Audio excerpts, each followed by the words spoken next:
اعوذ باللہ من الشیطان الرجیم، بسم اللہ الرحمن الرحیم۔ السلام علیکم ورحمۃ اللہ وبرکاتہ۔ امید سحر کی پلیٹ فارم سے ڈاکٹر رقیہ عباسی آپ کی خدمت میں حاضر ہے۔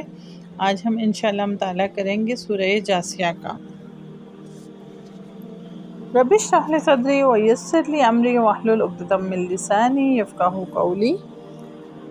سورہ جاثیہ ایک مکی سورت ہے۔ اس میں 37 آیتیں اور 4 رکوع ہیں۔ اس صورت میں بنیادی طور پر 3 باتوں پر زور دیا گیا ہے۔ ایک یہ کہ اس کائنات میں ہر طرف اللہ جل جلالہ کی قدرت کاملہ اور حکمت بالغہ کی نشانیاں پھیلی ہوئی ہیں کہ اگر ایک انسان معقولیت کے ساتھ ان پر غور کرے تو اس نتیجے پر پہنچے بغیر نہیں رہ سکتا کہ اس کائنات کے خالق کو اپنی خدائی کے انتظام میں کسی شریک کی کوئی ضرورت نہیں ہے، لہٰذا اس کے ساتھ کسی کو شریک ٹھہرا کر اس کی عبادت کرنا سراسر بے بنیاد بات ہے۔ دوسرے، حضور اکرم صلی اللہ علیہ وآلہ وسلم کو بتایا گیا ہے کہ آپ کو شریعت کے کچھ ایسے احکام دیے گئے ہیں جو پچھلی امتوں کو دیے ہوئے احکام سے کسی قدر مختلف ہیں، چونکہ یہ سارے احکام اللہ جل جلالہ کی طرف سے ہیں، اسی لیے اس پر کوئی تعجب نہیں ہونا چاہیے۔ تیسرے، اس صورت میں قیامت کے ہولناک مناظر کا نقشہ کھینچا گیا ہے۔ اس سلسلے میں آیت نمبر 28 فرمایا گیا ہے کہ قیامت کے دن لوگ اتنے خوفزدہ ہوں گے کہ ڈر کے مارے گھٹنوں کے بل بیٹھ جائیں گے۔ جاثیہ عربی زبان میں ان لوگوں کو کہتے ہیں جو گھٹنے کے بل بیٹھتے ہیں۔ اسی لفظ کو سورت کا نام دیا گیا ہے۔ حامیم کی باقی سورات کی طرح اس سورت کا آغاز بھی حامیم سے ہوا ہے، اور اگلی آیت میں ہے کہ یہ کتاب اللہ کی طرف سے اتاری جا رہی ہے جو بڑا صاحب اقتدار اور بڑا صاحب حکمت ہے۔ حقیقت یہ ہے کہ آسمانوں اور زمین میں ماننے والوں کے لیے بہت سی نشانیاں ہیں، اور خود تمہاری پیدائش میں اور ان جانوروں میں جو اس نے زمین میں پھیلا رکھے ہیں، ان لوگوں کے لیے بڑی نشانیاں ہیں جو یقین کریں۔ نیز رات اور دن کے آنے جانے میں، اور اللہ نے آسمان سے رزق کا جو ذریعہ اتارا، پھر اس سے زمین کو اس کے مردہ ہو جانے کے بعد نئی زندگی دی، اس میں اور ہواؤں کی گردش میں ان لوگوں کے لیے بڑی نشانیاں ہیں جو عقل سے کام لیتے ہیں۔ یہ اللہ جل جلالہ کی آیتیں ہیں جو ہم ٹھیک طرح پڑھ کر سنا رہے ہیں۔ اب اللہ اور اس کی آیتوں کے بعد کون سی بات ہے جس پر لوگ ایمان لائیں گے؟ برا ہو ہر اس جھوٹے گناہگار کا جو اللہ کی آیتیں سنتا ہے جبکہ وہ اسے پڑھ کر سنائی جا رہی ہوتی ہیں، پھر بھی وہ تکبر کے عالم میں اس طرح کفر پر اڑا رہتا ہے جیسے اس نے وہ آیتیں سنی ہی نہیں۔ لہٰذا ایسے شخص کو دردناک عذاب کی خوشخبری سنا دو، اور جب ہماری آیتوں میں سے کوئی آیت ایسے شخص کے علم میں آتی ہے تو وہ اس کا مذاق بناتا ہے، ایسے لوگوں کو وہ عذاب ہوگا جو ذلیل کر کے رکھ دے گا۔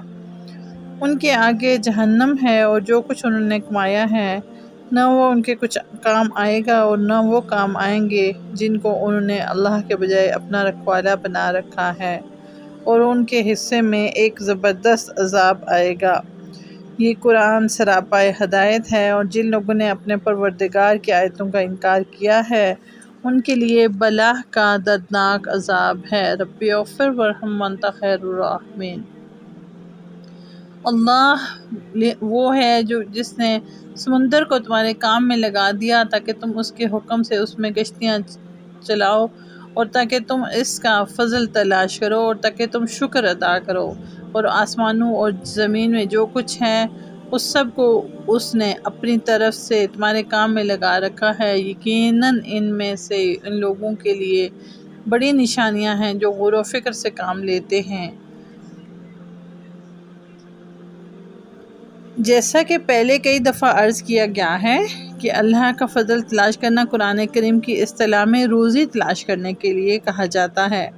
یہاں سمندری تجارت مراد ہے، اور اللہ کے دنوں سے مراد وہ دن ہیں جن میں اللہ تعالیٰ لوگوں کو ان کے اعمال کی سزا یا جزا دے۔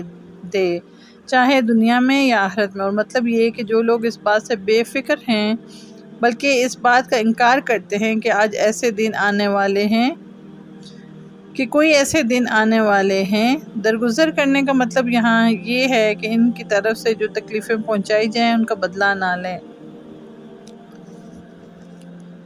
ہم لوگوں نے اس سے پچھلی صورت میں بھی ڈسکس کیا تھا کہ جتنی بھی قرآن مجید کی آخری سوراز ہیں ان میں آخرت کا ذکر بہت کثرت سے ملتا ہے، اور عذاب علیم کا وعدہ ہے اللہ کی طرف سے ان لوگوں کے لیے جن کے پاس اللہ کی آیتیں پہنچیں اور پھر انہوں نے ان سے روگردانی کی، ان کو سمجھ کر ان کو پیٹھ کے پیچھے پھینک دیا۔ پیٹھ کے پیچھے پھینکنے سے مراد یہ ہے کہ اللہ کے احکام کو جاننا اور جاننے کے بعد اس پر عمل نہ کرنا۔ آج ہم بطور امت مسلمہ ہمارا بھی یہی چلن ہے، ہم قرآن کو سیکھتے ہیں، ہم اس کو پڑھتے ہیں، ہم ثواب حاصل کرنے کے لیے اس کی زیادہ سے زیادہ تلاوت کرتے ہیں، ہم اس کو حفظ کرنے کی کوشش کرتے ہیں، اور ہم دعوے دار ہیں نبی اکرم صلی اللہ علیہ وآلہ وسلم سے محبت کے، اللہ جل جلالہ کی شان کی ذات سے محبت کے، لیکن جہاں پر باری آتی ہے عمل کی تو وہاں پر ہم کھوٹے سکوں کی طرح خالی دامن رہ جاتے ہیں، اور عمل کے معاملے میں ہم بہت پیچھے ہیں۔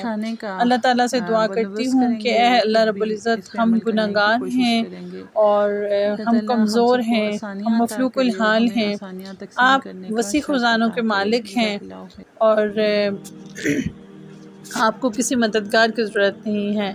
اللہ تعالیٰ ہمارے اعمال کو سنوار دیں اور ایسا بنا دیں کہ آپ ہم سے راضی ہو جائیں اور ہمیں تمام دنیا سے بے نیاز کر دیں اور اپنی ذات سے منسوب کر دیں۔ اللہ تعالیٰ ہماری آنے والی نسلوں کو اپنا محتاج رکھیں اور انہیں کسی ظالم کے حوالے نہ کرے، اور خود اپنے لیے بھی دعا کیا کریں کہ اللہ تعالیٰ ہمیں ظالموں کی شر سے بچائے، اللہ تعالیٰ ہمیں حاسدوں کی شر سے بچائے، اور اللہ تعالیٰ ہمیں ان لوگوں کے شرور سے بچائے جو بظاہر دوست ہوتے ہیں لیکن اندر سے وہ دوست نہیں ہوتے ہیں، وہ بلکہ جن کو آستین کے سام کہا جاتا ہے وہ ہوتے ہیں۔ آپ جتنے بھی طاقتور ہو جائیں، آپ جتنی بھی طاقت حاصل کر رہے ہیں، آخر آپ نے اللہ کے حضور حاضر ہونا ہے، اور وہ اس دن ساری دنیا سے کچھ بھی چھپا نہیں رہ جائے گا۔ آپ کی قابلیتیں، آپ کی ڈگریاں، آپ کے عہدے، سب کچھ دھرا کا دھرا رہ جائے گا۔ اللہ تعالیٰ مجھے آپ کو آسانیاں تقسیم کرنے کی توفیق عطا فرمائے اور اللہ ہم سے راضی ہو جائے۔ دعا دیا کریں، ہر کسی کو دعا دیا کریں کہ اللہ آپ سے راضی ہو، اور دعا کیا کریں کہ اللہ ہم سے بھی راضی ہو۔ جزاک اللہ خیر۔ اپنا اور اپنے ارد گرد رہنے والوں کا بہت سارا خیال رکھیے۔